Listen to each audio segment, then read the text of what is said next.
La encuesta de población activa correspondiente al tercer trimestre. Otra vez juegan con nosotros, nos manipulan mientras oímos absortos pensando en nuestras cosas, pero los mensajes inconscientemente caen dentro de ese pozo nuestro dispuesto a recogerlo todo y reeditarlo en el momento adecuado, cuando la fórmula mágica de los partidos reactive la necesidad de que les demos el voto. ¿De qué vale que se nos diga que hay que renovar el sistema o mejor aún, que hay que llegar a otro sistema si a renglón seguido se nos comunica que primero hay que ganar las elecciones, que después y solo después, reunidos los expertos de cada materia, se nos dirá qué procede, qué se puede llevar a cabo y qué no? Ir en realidad a procesos donde todo está abierto porque nada está decidido. Así nadie podrá decir que se incumplió el programa porque el programa será en realidad únicamente aquello que se pueda hacer, sin más compromiso que lo que el momento dictamine. Las canas, teñidas o no, de los hijos de este pueblo deberían sorprenderse ante la burla y la burda maniobra de los que nos quieren hacer cruzar el Mar Rojo y darnos desierto para todos, como hiciera el bueno de Moisés con el pueblo elegido.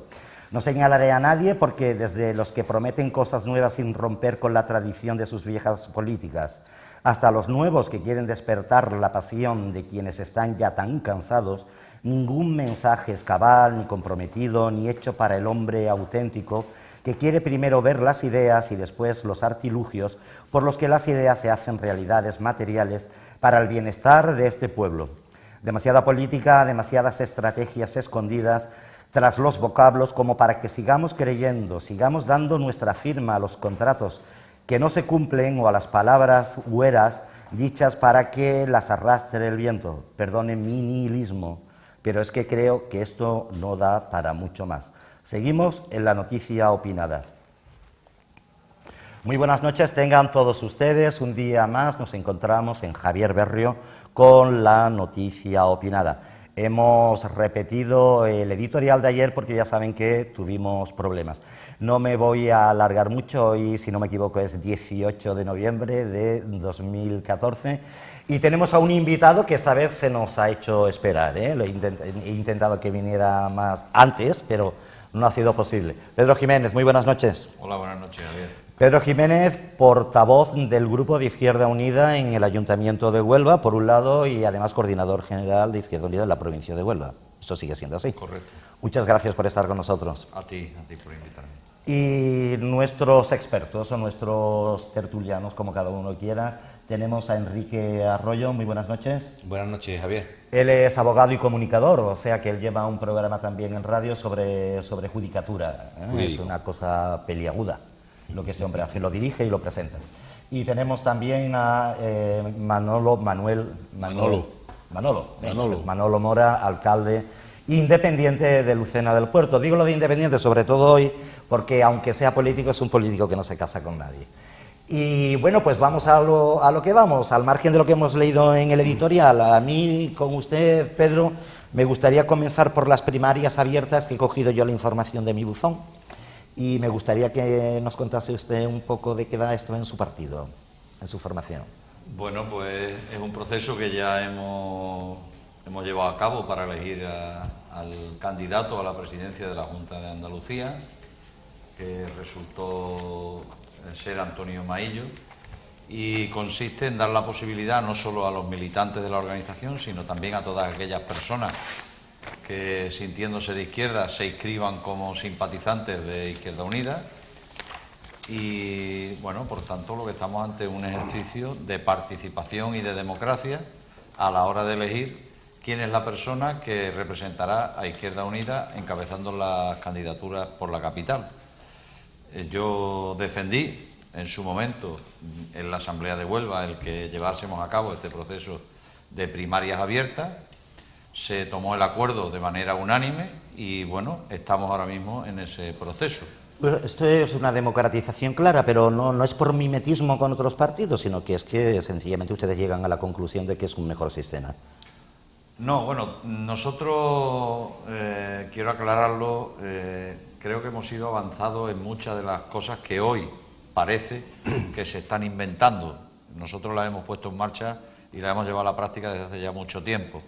Ahora, supongo que por una cuestión de moda, parece que todo es nuevo, que todo ha surgido ahora, cuando muchas de las cosas que hoy se están planteando por otras organizaciones, por otros partidos, por otros dirigentes políticos, Izquierda Unida la viene llevando a cabo ya desde hace mucho tiempo, ¿no? Hoy escuchamos hablar mucho de la convergencia y Izquierda Unida, Los Verdes, Convocatoria por Andalucía, no es ni más ni menos que una experiencia de convergencia social, política, que se creó hace 25 años, ¿verdad?, en el año 84, y que hemos llevado a la práctica en esta organización de una manera natural.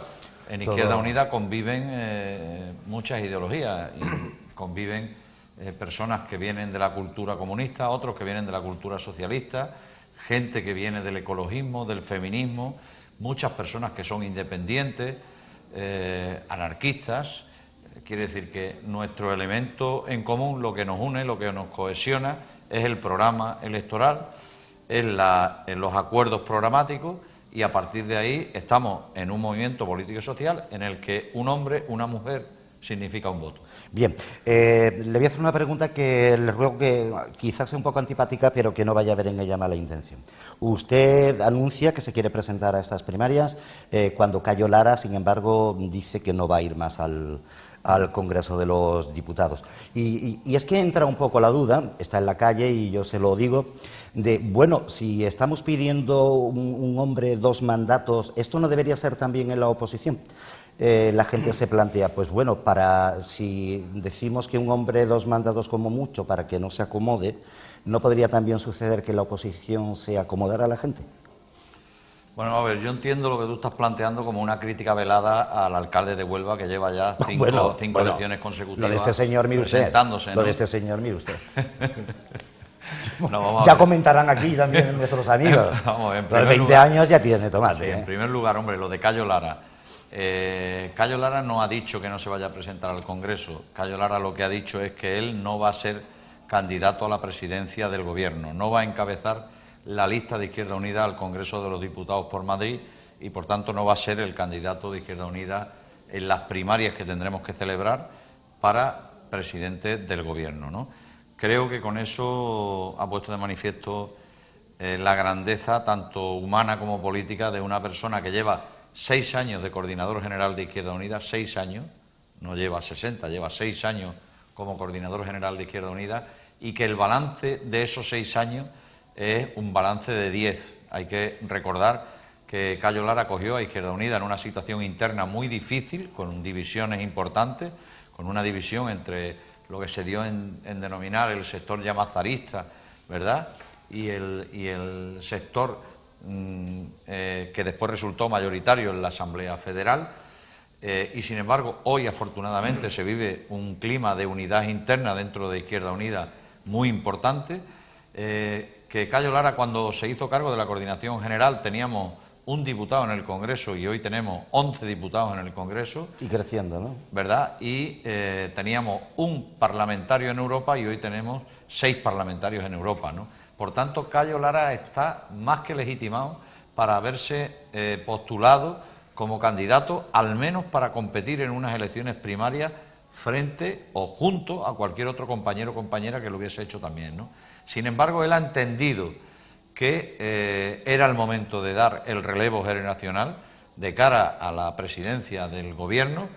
Él ha dicho que se va a dedicar por entero a la coordinación general de Izquierda Unida y, por tanto, él se va a dedicar a la organización, al proyecto organizativo que representa Izquierda Unida, y desde luego nosotros, yo por lo menos personalmente, no tengo más que decir que me siento orgulloso de cómo ha actuado Cayo Lara, de su comportamiento personal, humano. Yo lo conozco, he estado con él muchas veces, en muchas reuniones, muchos encuentros, lo conozco desde el punto de vista político y también desde el punto de vista personal, y es una persona que, bueno, se sabe ganar el respeto, el cariño. En su caso personal, Pedro, en su caso personal. En mi caso, bueno, yo, como tú sabes, en el último proceso asambleario condicioné el presentarme a la reelección a una consulta previa que yo iba a celebrar con las asambleas locales. hasta que no hice esa ronda de consulta con todas las asambleas locales, yo no anuncié que me presentaba a la reelección. Yo he anunciado ya que este es mi último mandato y además de manera definitiva, no cabe ninguna otra posibilidad. Yo cuando termine este mandato no renovaré como coordinador general, pero sí he dicho que mi interés, mi intención es optar a la alcaldía de la ciudad de Huelva. Yo opté políticamente por no asumir ninguna otra responsabilidad institucional. A mí se me dio la posibilidad, se me ofreció la posibilidad de ocupar puestos en la estructura de gobierno de la Junta de Andalucía. Yo renuncié en su momento, opté por estar en el Ayuntamiento de Huelva en la oposición para poder optar en su momento a ser alcalde de esta ciudad, y yo me voy a presentar en las próximas elecciones primarias, con lo cual mi puesto como cabeza de lista estará condicionado al apoyo de la gente de Huelva, tanto a los militantes como a los simpatizantes, insisto, porque yo voy a someterme a unas primarias abiertas. No solo votarán los militantes de Izquierda Unida, también todas aquellas personas que se quieran inscribir como simpatizantes, y yo desde aquí animo a todas aquellas personas que se sienten de izquierda a que se inscriban como simpatizantes de Izquierda Unida y por tanto puedan votar en esas elecciones primarias.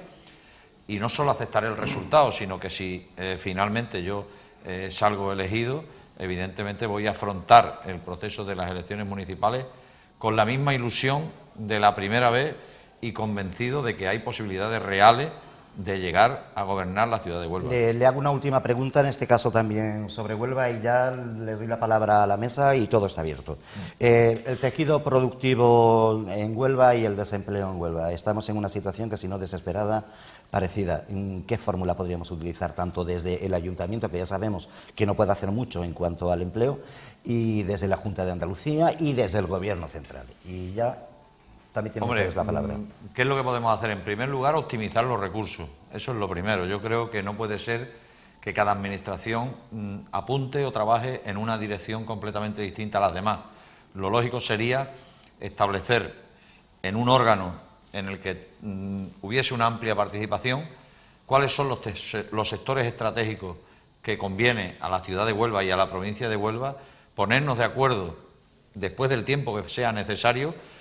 Y una vez que establezcamos cuáles son los sectores estratégicos, que todas las administraciones pongan sus recursos en la misma dirección y que, por tanto, se optimicen cualquier inversión o cualquier posibilidad de generar empleo. Lo que no vale es que unos trabajen en beneficio o pensando en las posibilidades de la industria química, otros que lo hagan, otras administraciones que lo hagan pensando en el sector agrícola, otros en el sector ganadero, otros en el turístico, y al final esos recursos se pierdan porque la inmensa mayoría de ellos son insuficientes y además no se hace de una manera coordinada ni se hace de una manera que al final rentabilice el resultado.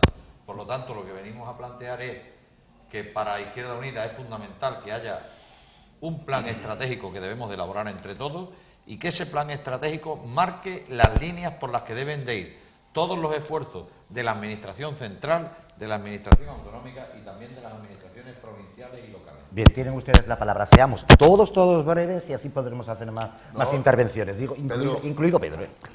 Primero, encantado de saludarte. Hacía tiempo que no nos veíamos. Sí, es cierto. Hemos sido compañeros de viaje muchos años. Pero yo te digo, Pedro, es que esto es lo que dice todo el mundo. Un plan estratégico, explotar las posibilidades. Realmente tenemos nosotros que digo como gestores locales, me refiero. Tenemos nosotros que acabar explotando esas posibilidades. La mayoría de las veces estas posibilidades se pierden. Por lo que has dicho muy bien, Pedro. Pero también te digo otra cosa. De cara a lo que yo estoy viviendo en mi pueblo, lo que vivimos los que hacemos oposición, y ya a buen entendedor pocas palabras bastan, ¿no? No hace falta muchas palabras. Pues esto ocurre, ¿por qué? Pues ocurre porque una administración muchas veces utiliza su poder como arma de pelota contra el otro. Entonces acabamos en 8 planes porque yo desde mi punto de vista en mi pueblo tengo unas ideas y las aplico. La otra administración normalmente aprovecha la pelota para hacerme a mí la puñeta. Y en definitiva, lo que te vengo a decir, esto es lo que decimos todos.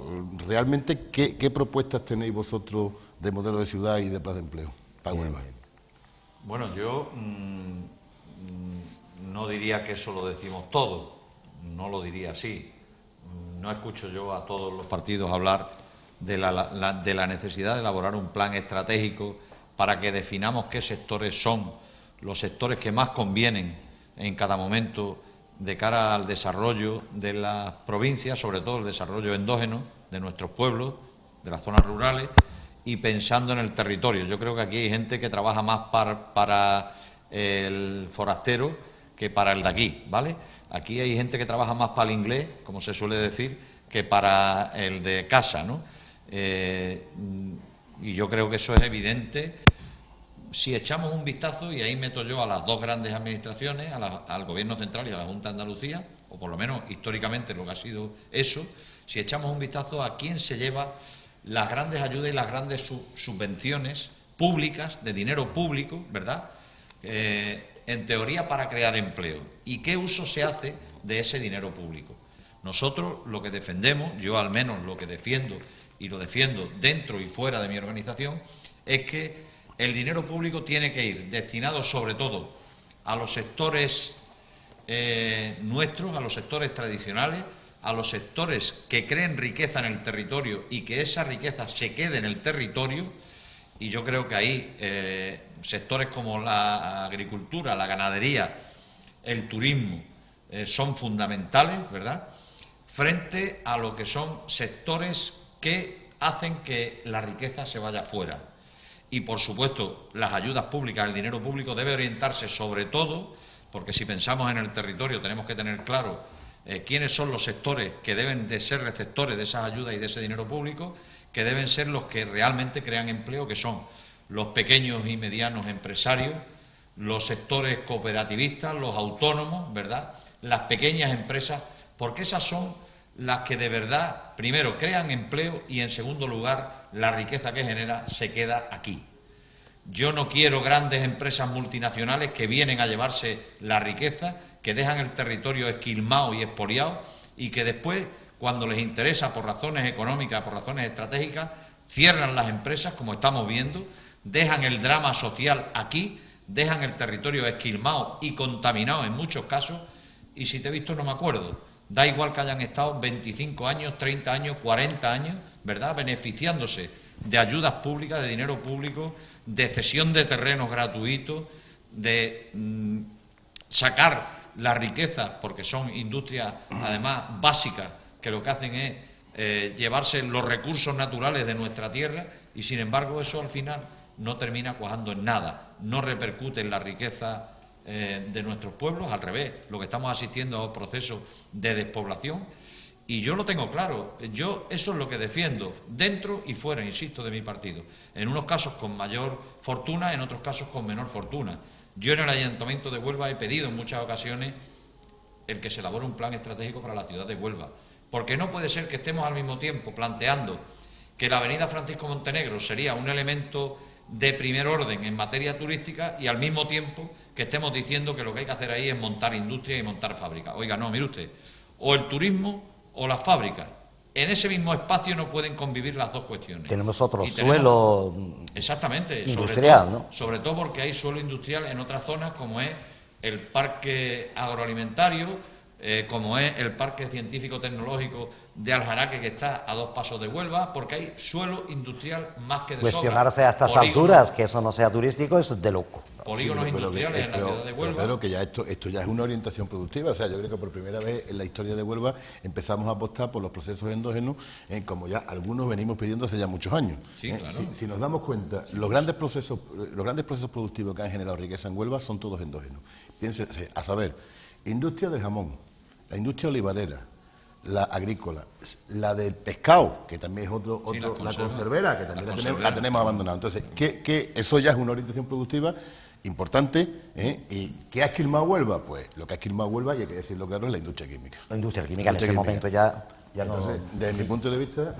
Y falsos proyectos turísticos, Yo quiero también decir que en Huelva nos hemos visto, desde Izquierda Unida al menos, nos hemos visto muy solos, frente a todo el mundo, cuando denunciábamos en la plena etapa del ladrillo, cuando denunciábamos procesos claramente especulativos en la costa y en la sierra, ¿vale?, y que se nos acusaba de no querer crear empleo y de que estábamos en contra del crecimiento y el desarrollo de nuestra provincia, cuando estábamos denunciando que esos proyectos no eran proyectos de desarrollo turístico, sino que eran proyectos claramente especulativos del suelo, del territorio y de la naturaleza, ¿no? Y hoy nos encontramos como, por ejemplo, por citar uno que creo que es muy claro, Puente Suri en Ayamonte, ¿no?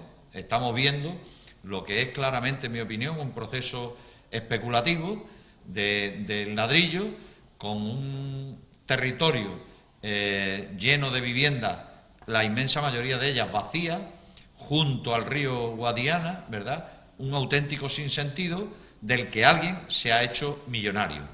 Y ese que se ha hecho millonario seguramente tendrá el dinero a buen recaudo, porque estamos viendo hoy cómo un montón de granujas de estos lo que hacían evidentemente era sacar el dinero de nuestro país para llevárselo a los paraísos fiscales, tenerlo a buen recaudo y esperar que viniesen mejores momentos para ponerlo en circulación.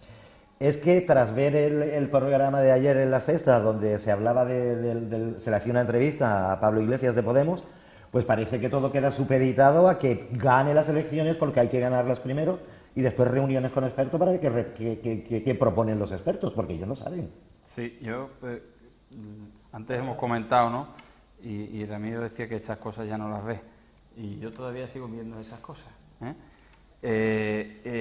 mí me gustó una cosa que le decía Ana Pastor, la entrevistadora, siempre decía, parece usted de la casta, porque no me quiere responder a ninguna de las preguntas. Y es que yo creo que ya es de la casta, ya es uno más de los nuestros. Es decir, ya es el típico político que prometerá lo que sea ante campaña electoral, que luego hará lo que le dé la gana, tal como hace Rajoy, tal como hizo en su día Zapatero y tal como hará Pedro Sánchez. Es decir, estamos ante un político nuevo que ha aprendido muy rápido a ser político, es decir, a no decir nunca la verdad. Pero yo le veía anoche que estaba honestamente haciendo un poco el ridículo, porque vamos, la gente esperaba tanto de él y lo que dice. Que el programa en sí, y ya dejo a Ramiro, porque si no monopolizo esto, el programa de Podemos es un poco ridículo. Y más ridículo que se haya conocido hoy que el señor Errejón, que es este señor de gafitas que da también en la tele, curiosamente tenga sueldo de la Universidad de Málaga, por una beca que tiene concedida por una consejería de Izquierda Unida que le ha encargado un estudio sobre vivienda a un señor que vive en Madrid, lo cual es, y perdonadme la expresión, es cojonudo, porque no se puede decir de otra forma. Del otro señor, ¿cómo se llama? Que también es muy importante. Monedero. Se decía el otro día en una cadena de televisión que tiene una empresa muy importante que pidió dinero, hablamos de una empresa de comunicación, y que ya se conocerá todo, pero que hay intereses económicos importantes. Yo el primer análisis que hago hablando de todo esto es que el Partido Popular debería de contratar a los encargados de la imagen de Podemos, porque obtendría muchísimos mejores resultados de los que está obteniendo ahora mismo. Y luego, esto de que no dicen nada a nadie, pues no es ninguna exclusiva de Podemos. Yo es que yo me voy a volver ya anti-Podemos, ¿no? Pues yo tengo ya un poquito de hartazgo de Podemos, porque este fin de semana también el señor nuevo del PSOE, Pedro Sánchez, Sánchez se llama, ¿no? Pues también ha dicho que había que hacer una reforma de la Constitución, pero la pregunta de qué hay que reformar dice que lo hagan los expertos, por lo cual a mí me encanta, yo cada vez estoy más cerca de volver a ser político. Porque no diciendo nada, tengo cubierto el expediente. Pero es que ese experto tiene una harta de trabajo, porque tiene que resolver la pregunta constitucional de Pedro Sánchez, el programa de Podemos, la reforma fiscal de Rajoy, también la hicieron unos expertos. A lo mejor estamos descubriendo un nuevo yacimiento de empleo, porque como ahora ya no puede haber tantos asesores y cosas de estas, pues yo queríamos la figura del experto. Yo voy a pedir una cosa, que en la el próximo día nos presente Javier como experto. Perfecto. Por si acaso hay contratos, ¿no? Experto. Pero de todas formas, yo creo que la noticia de hoy, yo voy a ser anti-Pablo, Dígame. Anti-Podemos, es el tema de que la Fiscalía de Cataluña ha dicho que no va a presentar querella contra ni Artur Mas ni contra nadie del gobierno, lo cual puede crear, sin ponerme la toga, estoy hablando como ciudadano normal y corriente, un precedente tremendo para otros que están pendientes de lo que pueda pasar, porque si aquí se dicta una resolución judicial y no pasa nada, pues por mal camino vamos, ¿no? Sí. Supongo que a lo que se agarra la Fiscalía es que fueron actos políticos, no fueron actos jurídicos, y por lo tanto... Acaba de pronunciarse ahora mismo y todavía la emisora que yo venía escuchando en el coche no tenía muchos datos, ¿no? ¿Sabemos el número de partidarios? Y... No, lo que había dicho... Pero es verdad, lo que aquí hay un problema Sí, yo sí que no me puedo poner la toga, por eso voy a intentar que se ponga la toga, Ramiro. Aquí hay un problema de ambas partes, que están jugando al gato y al ratón. Y me explico por qué. Es decir, el señor Mas ha dicho que se ha celebrado una consulta con todas las de la ley. Con todas las de la ley. Su ley. Contra su ley. Con todas las de su ley. Las de su ley, exactamente. Entonces, tomándole la palabra al señor Mas, la Fiscalía tendría que intervenir de inmediato. Pero es que el señor Rajoy ha dicho que no se ha celebrado una consulta, que lo que ha sido es un acto de reivindicación. Claro, pues tomándole la palabra al señor Rajoy, los fiscales de Cataluña dirán, pues ¿para qué vamos a presentar una demanda contra alguien que no ha incumplido la ley, que simplemente ha hecho un acto de reivindicación como los muchos que hay? Lo cierto y verdad y los hechos son los siguientes, que se celebró un acto sin ninguna garantía democrática. Recordemos, no existió censo electoral, no existió junta electoral, ni control del censo, mesas electorales con miembros como tan señalados como Junqueras, que a lo mejor para los de RC tendrá todas las garantías, pero para los que creemos un poco en el sistema democrático, poco. Unos resultados sin garantías, que además se dieron, yo no he visto un recuento más rápido en todos los días de mi vida.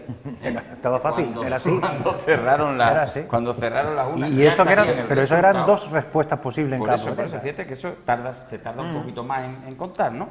Podían votar hasta los menores, hasta los mayores, digámoslo así, de 16 años, y una peculiaridad muy propia, porque los catalanes en el extranjero sí, pero los catalanes en España no podían votar. O sea, que era un censo muy curioso, y pese a todo eso, ellos reconocen un 30% de votos del censo, de los cuales el 80% dijo sí, es decir, el 80 del 30, si no me fallan las cuentas, es el 24%. Eso es un cuarto, que es... Vamos, en estadística, para que una cosa tenga validez, tiene que llegar al 70%. Eso es un éxito. Vender eso como un éxito y que nosotros estemos pero luchando el proceso no ha acabado, se sigue votando. Contra ese éxito. ¿Todavía puedo votar? ¿Todavía se puede votar dónde? ¿Por internet o qué? Pues no lo sé cómo lo están haciendo, pero el proceso era más largo. Pero Javier, era el 9 de noviembre donde los tenemos que... Desde el punto de vista de la legalidad, desde el punto de vista de lo democrático, desde el punto de vista de las matemáticas, esto ha sido un fraude. Bueno, pero yo pero y nosotros, decir esto, nosotros... que 2 millones han participado, bueno, y si Cataluña tiene 7. Pero si es que esto tiene menos, yo más, por eso quiero que te pongas la toga. Te digo, no, esto tiene menos legitimidad que el último estatuto andaluz, que lo votó un 25%. Es que me parece ridículo. Pero no vamos a hablar de togas, vamos a hablar de política. Esto también tiene unas consecuencias políticas y yo creo que el gobierno de la nación no ha gestionado esto bien. Por supuesto. Para nada. Es que te doy Para toda la nada, razón. no Para empezar, porque niega una cosa, que es que se celebró una consulta, y ahora pretende que los fiscales tomen una decisión contra un acto que no se produjo. Y el presidente del gobierno repitió, bueno, no y el sé cuántas presidente veces, todavía que no habría ningún acto de tipo tardó 3 días electoral. en dar su opinión, y ahora dice 2 semanas después que vaya a Cataluña. Y dejaron todo el peso sobre la Fiscalía Independiente. Fíjense. No, y lo que es peor, que yo creo que eso hay que apuntarlo. La primera persona que dice que la Fiscalía va a actuar y está recopilando información para poner una querella es doña Alicia Sánchez Camacho, que es la portavoz del PP en Cataluña. Creo que había otras personas para decirlo. Ya, pero esa mujer no tenía otra cosa que decir y entonces apuntó el tanto. Jaime, me gustaría hacerle a usted una pregunta porque estuvo más cerca de la política en su momento, no por otra cosa. ¿Tú te has dado cuenta que el año pasado por esta fecha hablamos de la prima del riesgo y cosas de estas y esas cosas ya no se hablan? Tenemos otro discurso. Cuando en el Partido Socialista se habla de la reforma federal del Estado, que ellos no terminan de decir qué es realmente el Estado federal. Sabemos que tenemos un Estado descentralizado de forma muy importante. Sí. ¿Qué pasos habría que dar para que se convierta en federal? No sé si es simple el pacto fiscal. Lo curioso de todo esto es que desde el punto de vista del derecho administrativo, yo tuve 2 asignaturas dentro de la carrera de Economía sobre el derecho administrativo. El Estado autonómico como tal solo existe en España, es un modelo propio de España. Sí, el resto de países son o países jacobinos centralistas o Francia. Países descentralizados, como el caso de Alemania, que son federaciones, ¿no? De los Länder, y España es un híbrido que ha evolucionado más hacia el Länder. Pero que ahí lo que tuvieron que hacer fue un encaje de bolillo para intentar encajar a las comunidades históricas. Es que tenemos un sistema federal, lo que pasa es que lo llamamos autonómico. Eso lo dijo Alfonso Guerra, que es el padre de la Constitución prácticamente, ¿no? Y lo dijo hace 3 o 4 días. ¿Qué es lo que quiere Cataluña? Cataluña lo que quiere es tener la misma situación que tiene ahora mismo Navarra y el País Vasco. Y yo creo que ese fue el error de la Constitución del 78. El error de la Constitución del 78 es decir, somos todos iguales, menos estos señores porque tienen un fuero.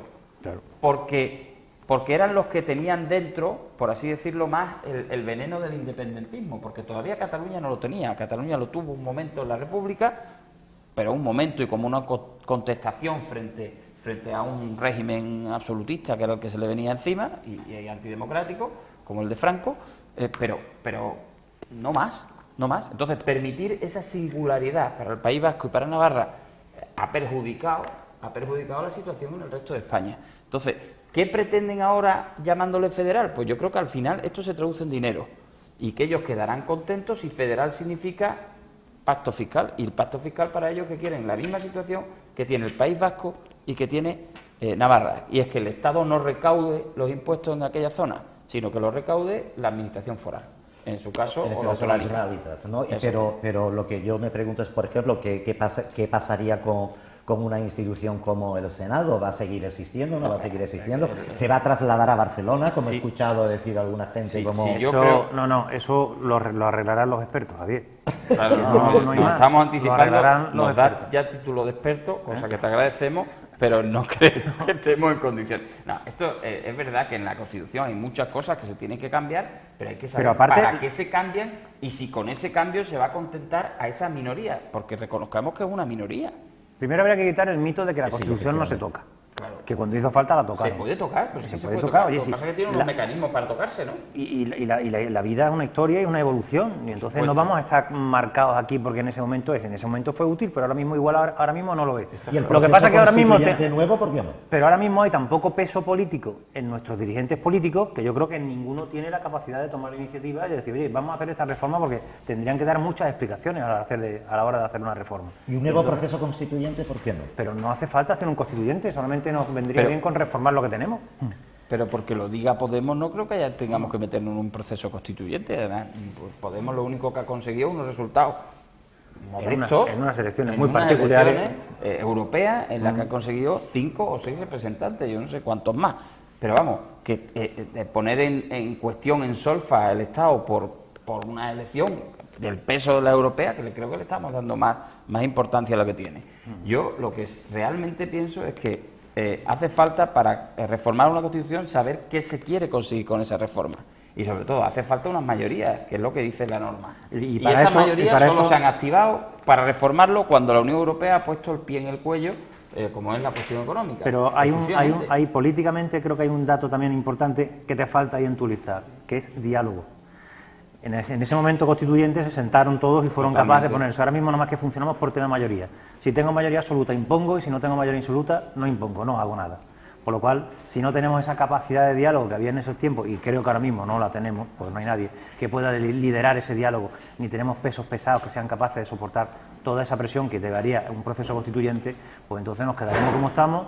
Hablaremos y aquí nos quedaremos. Sí, pero es que yo estoy de acuerdo contigo, hay ausencia de diálogo, pero es que también hay ausencia de diálogo porque el partido del gobierno, que es el que tiene la mayoría, en este caso, para proponer la reforma, no quiere hacer la reforma, o no quiere hacer la reforma que quiere imponer el Partido Socialista, que es el que no tiene la mayoría. Y sobre todo el Partido Socialista no quiere hablar directamente con el gobierno, lo que quiere es que la reforma sea la que deje contento a los catalanes. Ellos han inventado esta historia del federalismo, pero preguntado más.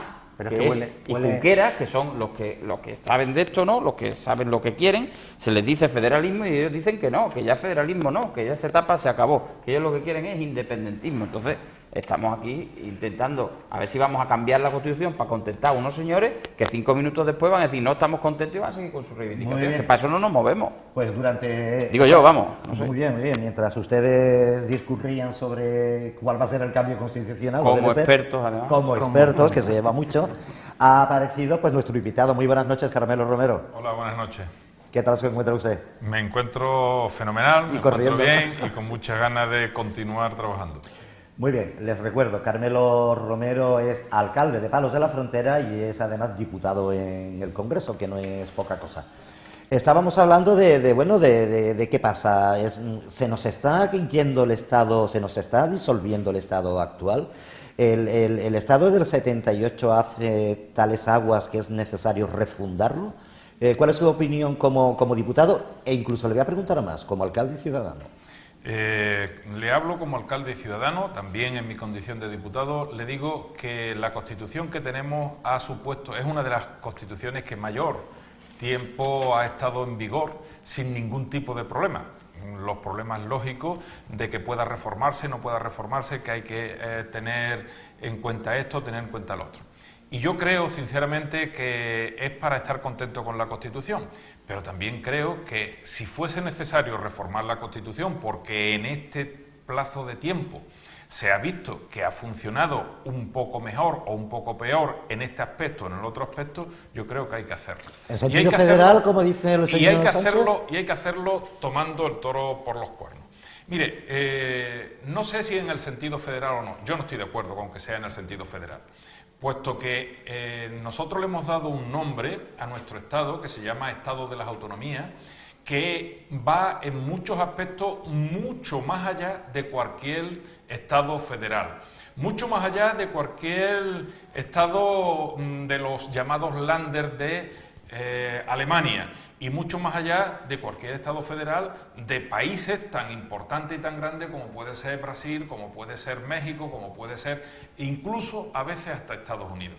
Por lo tanto, si lo único que quiere es cambiarle el nombre de Estado de las Autonomías por Estado federal, pues pudiera ser. Ahora bien, el concepto de federalismo tiene probablemente otro concepto que a los ciudadanos se le pueden escapar, pero a las personas que tienen ciertos conocimientos no se les escapa. Y es que eso sea un escalón más, el Estado federal sea un escalón más para contentar a los que nunca se van a contentar, que son los independentistas, que son los nacionalistas. Este país, desgraciadamente, yo lo he dicho hace ya mucho tiempo y lo vuelvo a decir ahora, este país, nuestra querida España, desgraciadamente tiene un problema, y el problema son los independentistas, los nacionalismos. Y hasta que este Estado de España no lo reformemos para evitar que los nacionalismos poco a poco vayan destruyendo lo que es nuestra querida España, pues estaremos en esta discordia de si federal, que es ahora, en otra ocasión será otra cosa, y así sucesivamente. Yo creo que lo importante es que tengamos un Estado claramente definido y que lo importante va a ser trabajar no por destruirlo, sino trabajar para que sus ciudadanos tengan una mayor calidad de vida y una mejor vida dentro del Estado. Señor Romero, muchas de las cosas que ha dicho usted ahora ya la habían apuntado nuestros colaboradores, pero yo le voy a decir algo más. El Estado federal, entre otras cosas, implica reconocer que en España hay naciones, no nacionalidades, como dice el artículo 8 de la Constitución. Cataluña es una nación, el País Vasco es una nación, Andalucía desde luego lo es, el resto yo no sé, el resto será España. Entonces, todos somos naciones y España no es nada. España sería la nación de naciones, porque naciones, sería la mayor. La nación madre, como llamamos antes, la madre patria. En ese sentido sí que habría que dar un paso importante en reconocer primero. Yo creo que el mayor paso que hay que dar, con respecto a la Constitución es definir claramente las competencias que tienen los ayuntamientos, las comunidades autónomas, o llamados estados, o como quiera llamarlo, y las competencias que tiene la nación. Y evitamos las diputaciones, como lo escucho decir, ¿no? Por supuesto. Bien. Por supuesto. Yo creo que aquí sobra muchos organismos intermedios entre mancomunidades, diputaciones y demás. Sobran muchos organismos intermedios. Es mi punto de vista personal, ¿eh? Es mi punto de vista personal. Creo que es compartido en esta mesa, ¿no? Y hay que definir claramente las competencias, porque el mayor agravio que está actualmente en España es todos los aleos de las competencias, que si es competencia propia, que si es competencia exclusiva, que si no es competencia exclusiva, que si es por delegación y demás. Competencia de un Estado, del Estado de la Nación española, competencia de las comunidades autónomas y competencia de los ayuntamientos. Claramente definido y que nadie se puede interferir en... El Estatuto de la Segunda República lo tenía muy bien arreglado. Y competencias importantes debe estar en manos del Estado. como por ejemplo la educación. Y la sanidad. Debe estar en manos del Estado. Participen ustedes y digan aquello que tengan que decir, incluso cambien de tema, si es necesario. No, yo creo que meternos ahora en el tema de la reforma constitucional, como es algo que no va a suceder, pues hasta que no vengan los expertos y no lo analicen, pues no está, pero que vamos, usted está en el Parlamento, nosotros no, y el partido al que usted representa, pues precisamente no se está significando por el hecho de abanderar esos cambios, ¿no? No se escuchan voces dentro de su partido hacia eso. La imagen que yo tengo como espectador es que el Partido Popular lo que quiere es blindar lo que tiene, lo que hay ahora mismo, y que no se mueva nada. Yo creo que no hay que tener miedo a que se muevan los nombres o lo que sea. Yo creo que sería importante el cambio. Yo creo que la palabra autonomía se creó pues, en aquel momento pues porque había que hacer equilibrar muchas fuerzas, muchas tensiones que venían de muchos sitios, y se buscó esa palabra autonomía que la creamos aquí, para formar eso que al final, con el tiempo, bueno, en aquel momento nos sacó del apuro, pero ahora mismo estamos viendo que no es factible. Entonces, ¿hacia dónde tenemos que caminar? Pero pues serán los grandes partidos los que tengan que ponerse de acuerdo hacia dónde caminamos. Yo, a fecha de hoy, veo bastante difícil que cualquier comunidad autónoma, mira que la palabra es fea, vaya a renunciar a temas de sanidad, vaya a renunciar a temas de salud, porque a temas de educación. ¿Por qué? Porque es que desde la política educativa se está haciendo mucho para que haya otros rendimientos. Se prioriza un tipo de educación sobre otro y eso tiene unos resultados sociales.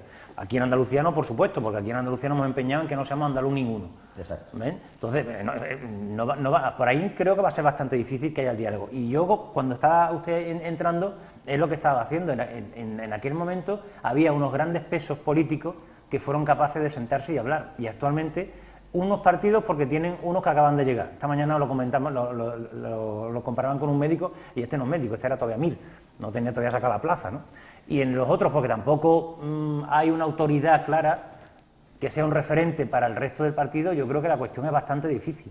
Y además, con la que está cayendo, a mí esto de hablar de la autonomía me empieza ya a oler a técnica de distracción masiva, puesto que creo que hay problemas que pueden arreglarse mucho más fáciles, incluso con la mayoría que tiene el Partido Popular, como es todo el tema de la corrupción, y lo que ha escuchado el señor, de lo que escucho de su partido, es que ya han hecho todo lo que tenían posible hacer y no van a hacer nada más.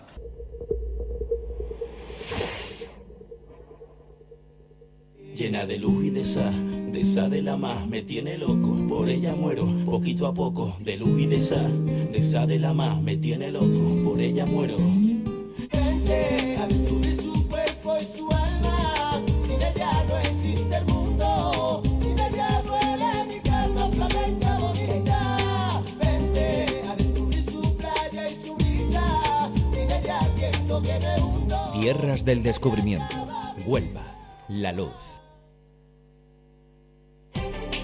En 1989 nace Hormigones América, una empresa que desde sus comienzos ha mantenido siempre el mejor servicio y los máximos niveles de calidad, seleccionando la mejor materia prima para ofrecer un producto que supera con creces las mayores exigencias del mercado, llevando siempre por bandera los colores de su tierra y ese espíritu de alcanzar nuevos puertos. Con buenos cimientos y mirando siempre hacia el futuro, Hormigones América, servicio y calidad.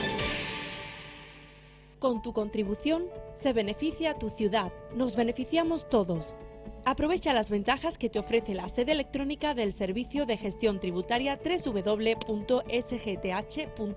y realiza tus trámites de la forma más rápida y sencilla. También puedes acudir a cualquiera de nuestras 20 oficinas o entidades bancarias colaboradoras. Más información en el teléfono gratuito 900-352-165 o en info@sgth.es. Realiza el pago en periodo voluntario. Servicio de Gestión Tributaria de Huelva. Nos beneficiamos todos.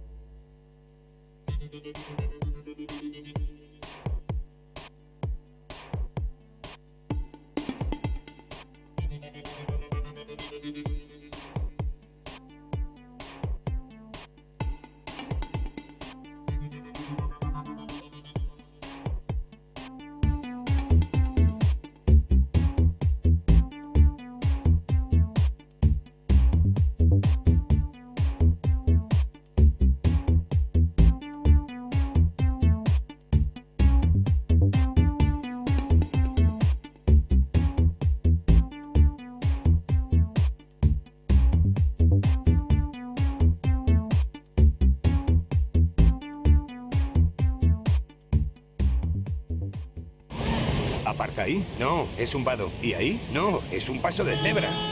No des más vueltas. Ven al centro de Huelva y aparca sin maniobrar en el Parking Patrón San Sebastián. Y no te preocupes por el coche. Parking Patrón San Sebastián, en calle Jesús de la Pasión número 9, número 1 en servicios de Huelva. Infórmate en el teléfono 959 80 20 21. Yo consumo cosas de Huelva. Por su calidad. Por el cariño con que las hacemos. Por su variedad. Por ayudarte. Para que todo quede en casa. Elige con la cabeza. Compra con el corazón. Que sea de Huelva. Es un mensaje de la Diputación de Huelva.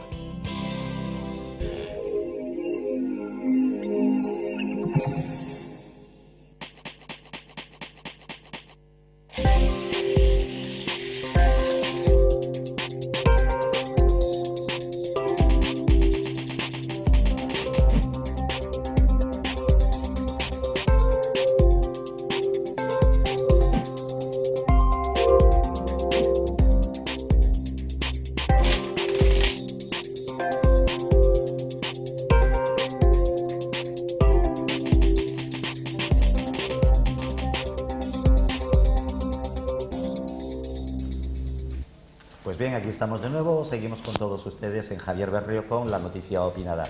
Y tiene la palabra Juan José Iglesias. Me sigo asustando cuando a todos los partidos que se presentan a unas elecciones... Usted tiene mucho miedo. No, vamos a ver, tengo miedo relativo, ¿no? Porque ya a mi edad no voy a asustarme por 4 cosas y con la experiencia que tiene uno en la vida política o que ha tenido en la vida política. Pero lo que sí me duele que todos los partidos habláis, todos en general, de cambiar la Constitución, tenemos que cambiar esto, tenemos que cambiar lo otro, la Constitución, tenemos que cambiar la ley electoral, que yo estoy de acuerdo en el cambio de la ley electoral, pero no fijáis los puntos concretos que vaya a cambiar en la Constitución. Si se piensa cambiar todos los artículos, toda la Constitución, ¿se van a cambiar ciertos artículos o no? Y por otra parte, hablamos de la financiación de los partidos. Yo particularmente, me encantaría que el gobierno que fuese aboliese las subvenciones que tienen los partidos por las elecciones tanto locales como autonómicas como generales, que por el número de votos que tenga un tipo de subvención. Que los partidos se busquen su dinero para hacer su campaña estilo americano y que ese dinero que recaudan que lo declaren en Hacienda como cualquier ciudadano, como yo mismo o como cualquiera de los que estamos sentados aquí. Porque, claro, al recibir el dinero del gobierno, sabe lo que le entra. Pero lo que le financian las demás empresas, que es lo que ha pasado con Bárcenas, no se sabe. Entonces ese dinero es lo que hay que cambiar y quitar la financiación. Y otro tema, que tocáis también, el tema de los viajes, que está mal, pero no asustaros. No asustaros. Si esto sabemos lo que está pasando. Si en el Senado hace tiempo que nos han dicho que todos los senadores le da al Senado una tablet y llega un senador con la tablet y dice se me ha estropeado la tablet sin llevarla y le dan otra y la familia de los senadores todos tienen tablet y eso no es normal porque no todos los ciudadanos tenemos tablet y todos los ciudadanos pagamos nuestro impuesto, tenemos derecho a tablet también si lo tienen ellos y si el senador quiere una tablet que se la compre, que para eso lo gana bien ya o un diputado. Todas esas cosas me gustaría saber la opinión de Ciudadanos. ¿De la Rosa, usted quería decir algo? Bueno, Ciudadanos Independientes de Huelva, aunque no sea su ámbito estatal, también tiene algo que decir en cuanto a la reforma de la Constitución. Hombre, yo creo que hay que hacer una reforma en profundidad. Yo tengo mi propuesta de reforma constitucional, lo que pasa que igual no va a coincidir con el de la mayoría de las personas que tienen que votar esa reforma. Y creo que hay que hacer una reforma en profundidad, empezando, insisto, por garantizar la separación de poderes. Ya a partir de ahí, cualquier cosa y que la representación entre los ciudadanos y sus representantes, la elección, sea directa. Eso creo que sería lo básico y eso cambiaría muchísimo. Y quiero decirte también algo... Perdón, sobre el título octavo supongo que habría mucho que decir, ¿no? Pero es que sobre muchas cosas, pero digo que lo más básico es empezando por los principios generales del Estado. Y con el tema de la financiación, Juan José, siento divergir contigo. La única subvención oficial que yo creo que los partidos políticos se merecen es la asignación por voto. No. Quitado eso, el problema, que además el problema no es ese, el problema está en las subvenciones directas y no regladas que se dan a los partidos políticos. Vamos a ver. Una subvención, por decir, yo tengo 1 millón de votos y por cada voto recibo 1 euro, me parece perfecto, porque sea lo que tenerme. Lo que no es que, déjame terminar, lo que no es que ahora se le dé una subvención de 5 millones al PP, de otros 5 al PSOE, también de camino a los sindicatos para que no me arme mucho escándalo. ¿Sobre la base de qué? Sobre la base de qué. Quitado eso, creo que los partidos, la base fundamental de los partidos, la financiación fundamental tiene que ser, como tú dices, a través de la aportación de los particulares. Creo que aportación que los señor Díaz tendrá algo que decir.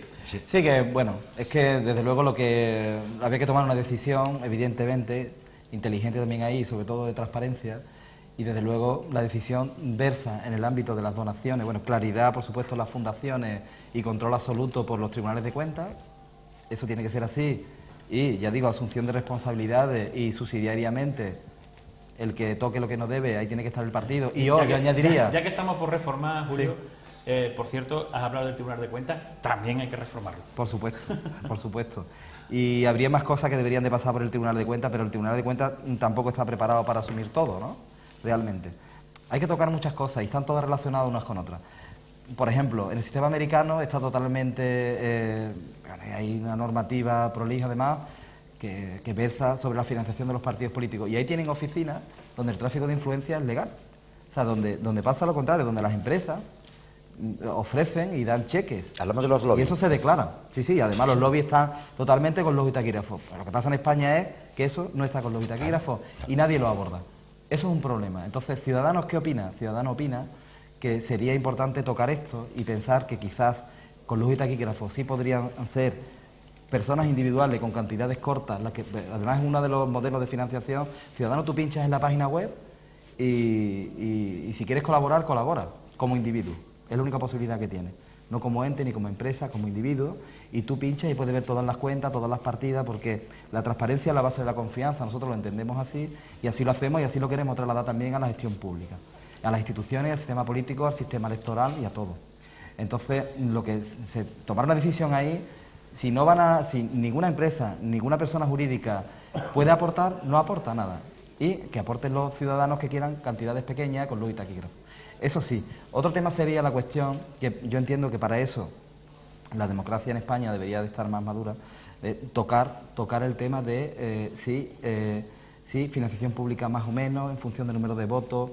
Eso también habría que estudiarlo dentro de una reforma, pero sí es verdad que lo que sí el sistema se tiene que asegurar es que el sistema sigue vivo. Eso también es un tema que habría que tener presente, ¿no? Que el sistema tiene que seguir vivo porque realmente, aunque debemos incrementar los mecanismos de participación directa, que hay que incrementarlos sobre todo a los niveles más bajos de representación, dejar un poco al lado esa totalidad y ese oscurantismo de la afición a la representación, que hemos visto que al final es el bipartidismo el que también de alguna manera acaba secuestrando, depende en qué momento, la voluntad popular. Entonces hay que preguntarle más a los ciudadanos, pero el país también hay que gobernarlo. Y ese es el equilibrio que queremos, pero desde luego alejado de la opacidad que se ha tenido hasta ahora, donde hay mucha gente que tiene que opinar y donde cada vez la gente está más por reformar, ¿no? El tema eso de las aportaciones, que yo creo que tanto las personas individuales como las personas, o sea, las personas físicas como las personas jurídicas deberían poder colaborar. Eso de que solamente puedan colaborar las personas físicas me parece una tremenda estupidez. No, las empresas.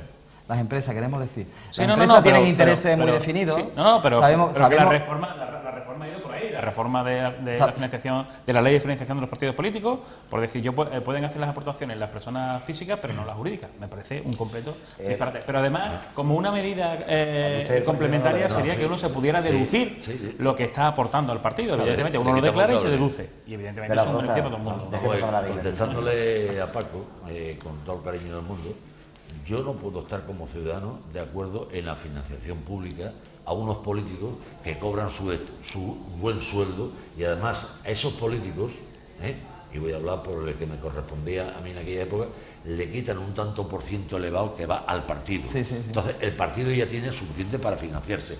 Los dineros del Estado son para sanidad, educación e infraestructuras, entiendo yo, y no para que el partido X saque un número de votos y se le pague. El que quiera subvenciones por las elecciones, que estilo americano, que pueda las personas físicas y las personas jurídicas, empresas y demás, dar subvenciones y que coste. Y que esos partidos digan, yo he tenido de ingresos 3.000 millones de pesetas o de euros. Pero eso tiene un riesgo, Juan. No, tiene un riesgo que cuando va el presidente americano a tomar una decisión, por ejemplo, en política exterior, lleva en cartera también los intereses de... Bien, Julio, entonces la General Motors... Sabemos... De hecho, ahora mismo la General Motors es el Estado americano. O sea, pero vamos a ver, aquí en España no tenemos que Obama va con la cartera de la General Motors, pero aquí España va con otras carteras de otros intereses creados. Y que no se ve, y que nadie sabe. Y que no lo sabe. Pero lo que yo sí sé, y yo veo, y muchos ciudadanos, y creo que la mayoría de ciudadanos opinan como yo, que ¿por qué el Estado tiene que subvencionar a los partidos políticos, a la COE, a los sindicatos, a este y al de la moto? El que quiera peces, como dice el jefe, que se moja el culo. Y si tú montas un club para ir, tiene que ser a base de los socios.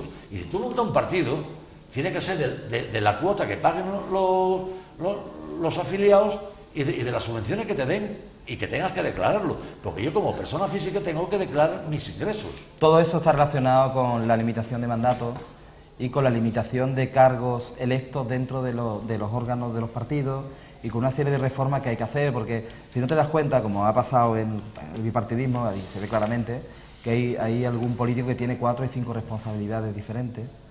Esto es una cosa... Y 20. Realmente, ¿sabes lo que pasa? Que realmente es que no se fían. La mano izquierda no se fía de la mano derecha. Y con todo eso hay que acabar. Esto no puede ser. Y además hay que limitarlo por ley. Lo que pasa es que precisamente lo tienen que limitar por ley los que más votos tienen, ¿no? Claro. Y eso es lo que hay que pedir a los ciudadanos. Yo me gustaría hacer una precisión, porque no sé si se ha entendido. Vamos a ver, yo estoy radicalmente en contra de las subvenciones a los partidos políticos. Eso está más claro que el agua, ¿eh? He salvado precisamente las subvenciones por participar en un proceso electoral, precisamente con el argumento que dice Julio, que el sistema tiene que garantizar que realmente puede haber partidos políticos que participen en los procesos electorales y que puede ser un 3 o un 5% de las subvenciones que en realidad se dan a los partidos políticos. Un 3 o un 5% y dadas concedidas de una forma objetiva. Es decir, tantos votos, tantos... Eso es una incongruencia. Si tú tienes un partido político X que va a recibir un 3%, que no puede recibir más, y no tiene subvención económica para presentarse, pues que no se presente. ¿Vale? Que no se presente, ¿vale? Que se busque la subvención por otro lado. ¿Vale? Como aquel que está trabajando como autónomo, tiene que buscarse la vida para meter ingresos en su casa. Pero ¿por qué el papá Estado tiene que subvencionar a todos los partidos, desde el más grande al más pequeño? No, yo eso no lo entiendo. Pues mire, usted también subvenciona al PER. Ahora le quiero... Sí, yo simplemente un segundo.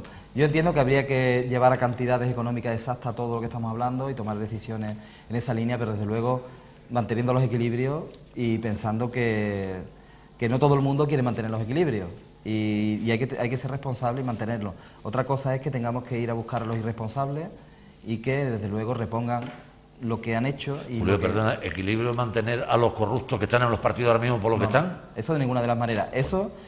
Lo ideal sería que de dentro de los partidos políticos se colaborara con la Fiscalía y al primer indicio se le dijera. Pero eso, como no sucede, hay que hacerlo de otra manera, evidentemente. Con las subvenciones ilegales que ha recibido del partido, la financiación ilegal ha regado a todo el partido, por lo visto. Muy bien, no pasa nada. Ciudadanos no. Muy bien, vamos a cambiar. A todo el partido político del PP, quiero decir. Vamos a cambiar el tercio. Decía usted al principio, hablando de los procesos electorales en los que piensa estar ciudadanos en el conjunto del Estado, hablar de las municipales. Bueno, entonces a mí me gustaría preguntarle, ¿estarán ustedes en las municipales en los pueblos de la provincia de Huelva, en la misma Huelva capital? ¿Irán solo? ¿Irán acompañados? Por otra parte, ¿no teme que exista una auténtica inflación de partidos y que esa atomización al final, con lo único que se consiga con eso sea que la actual mayoría de gobierno pueda optar a un quinto mandato que de verdad ya es que me produce hilaridad y risa, porque ya serían 24 años, ¿no? Bueno, la realidad de Huelva capital es bien diferente a la de otros municipios por muchas circunstancias. Para referirme a la provincia concreta, bueno, Ciudadanos va a estar, teniendo en cuenta a nivel de implantación, ya lo dijo Albert Rivera, No tenemos prisa, no tenemos las prisas que tienen otras formaciones políticas porque saben que estamos en un ciclo corto. Pero nosotros somos un partido que vamos más allá. Van creciendo, pero van en un crecimiento muy lento. Yo le digo, hombre, este soufflé que ha surgido de Podemos, y no hablemos de Podemos porque estamos con Ciudadanos, pero ¿no cree usted que ese crecimiento de ustedes es preocupantemente lento para ustedes? Digo, claro. A nosotros lo que nos preocupa es que la gente que venga, que quiera trabajar con nosotros, tengan las ideas claras y quieran hacer cosas por los ciudadanos. Bien, y lo dijo con la línea que estemos anterior. ¿Perdón? Sí, que lo dijo con la línea... En más o menos municipios, pues se verá, antes de que acabe el año lo vamos a definir en la asamblea y vamos a decidir en qué municipio nos vamos a presentar con todas las garantías y desde luego lo que queremos es sumar el máximo posible para cambiar lo que hay. Ese es el mandato.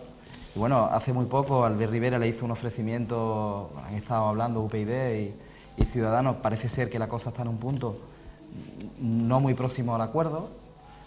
Pero eso no es una proposición contra natura. Entiendo que lo que se quiere y se debe, si queremos cambiar las cosas, es ser pragmático. Pero de hecho, otras formaciones políticas lo están haciendo. ¿Pragmático para sacar muchos escaños hoy y dentro de 3 meses separarnos porque no podemos convivir juntos? No, esas son dos fuerzas altamente personalistas, ¿no? Sobre todo UPyD, vamos. Bueno, yo creo que UPyD, que Albert Rivera es una persona muy abierta al diálogo y lo ha demostrado y siempre está abierto, y creo que Rosa Díez también habla, pero creo que Rosa Díez tiene otra manera de ser, ¿no? Entonces, veremos a ver eso a qué llega, pero de todas maneras lo que nosotros entendemos es que todo lo que queramos sumar en positivo para hacer cosas por los ciudadanos y desde luego plantarle cara al bipartidismo, tenemos necesariamente que ponernos de acuerdo y hacerlo. Y hacerlo, pero con quien, hacerlo de forma coherente. Nosotros no tenemos prisa, sabemos que las cosas hay que hacerlas con pausa, las prisas son malas consejeras y estaremos donde tengamos que estar y donde no podamos o no lleguemos, pues no estaremos. Pero estamos en ello, estamos precisamente en ese proceso ahora mismo. Y la cuestión de la atomización, ¿no teme usted de este fenómeno que se pudiera dar? Porque yo creo que el objetivo de la mayor parte de los partidos políticos que se van a presentar es que es un cambio, ¿no?, de la mayoría de gobierno, en ese caso del Ayuntamiento de Huelva, pero parece que va a haber... Cada circunscripción es diferente, hay circunscripciones municipios donde solo se presenta PP y PSOE y Ciudadanos, por cierto, se va a presentar. También hay otros municipios donde ya hay un partido independiente o está Izquierda Unida. Veremos, hay diferentes situaciones. Desde luego, Ciudadanos sabemos que por todos los impulsos y todos los inputs que nos llegan son muy positivos. Hay gente, además, de todos los perfiles, de todos los sectores, y nos ha llamado la atención de que hay gente que antes no quería acercarse a la política y que quieren participar, ¿no? Entonces, eso es lo que a nosotros realmente nos importa. Y que son de todas las diásporas de Huelva, y bueno, simplemente nos estamos poniendo a funcionar para sumar y sumar todo lo que podamos sumar. 30 segundos, ¿alguno de ustedes quiere decir algo? Sí, con lo que nos está diciendo Julio, yo entiendo que no tienen definido su campaña municipal, que no tenéis implantación en los 78 municipios y que si aspiráis a presentaros en los 78 municipios tendrá que ser con coalición, sea UPyD o quien sea, para poder crear una infraestructura en la provincia. La infraestructura se está creando justamente en estos momentos. Ciudadanos, las agrupaciones ciudadanas no tienen por qué ser numerosas orgánicamente. Nosotros no queremos ser muchos orgánicamente, preferimos ser menos y que haya mucha gente alrededor nuestra y sobre todo que la gente confíe en nosotros. No queremos tener esa opacidad y ese engordamiento artificial que tienen otros partidos políticos. Preferimos hacer pedagogía política y alrededor nuestra que haya gente que quiera hacer cosas. Estamos en ello. Antes de que acabe el año vamos a tener más implantación de la que otros desearían y nos vamos a presentar con bastante garantía en bastantes circunscripciones en Huelva. Y vamos a medio plazo, ¿eh? Pues bueno, como ven ustedes, ya conocen algo un poco más a Julio Díaz, que ha venido en otras ocasiones como colaborador y lo ha hecho como coordinador de Podemos en la de Ciudadanos en la provincia de Huelva y bueno, ha sido muy sosegado, pero como él es muy pedagógico, ¿no? Le gusta hablar con esta serenidad para que se entienda lo que está diciendo. Caballero, muchas gracias por haber estado esta noche con nosotros y por habernos traído toda esa información que le hemos pedido. Muchas gracias a vosotros. Y a ustedes dos exactamente lo mismo. Juanjo Iglesias, muchas gracias. Gracias a ti. Y por sus preguntas inquisitivas y sus miedos. No, miedo, que también son necesarios. Miedo ninguno, porque no da miedo, sino da preocupación. Claro, esa es mejor, preocupación. Francisco de la Rosa, muchísimas gracias. ¿A ti en qué estarías tú pensando para confundir a Julio Díaz con Podemos? Probablemente a Podemos. Señoras, señores, muchísimas gracias por habernos elegido en una ocasión más. Les recuerdo, el próximo viernes habrá resumen de lo que ha sido este lunes, martes y miércoles. Ya saben ustedes que ha cambiado la situación, los jueves ya no hay programa, el programa se ha pasado a viernes, y aunque los viernes debería haber un cultural, en estos momentos pues se va a hacer este resumen. Y ya veremos la próxima semana qué es lo que nos depara el Señor, que a veces es muy antojadizo. Muchas gracias y que tengan ustedes muy buenas noches.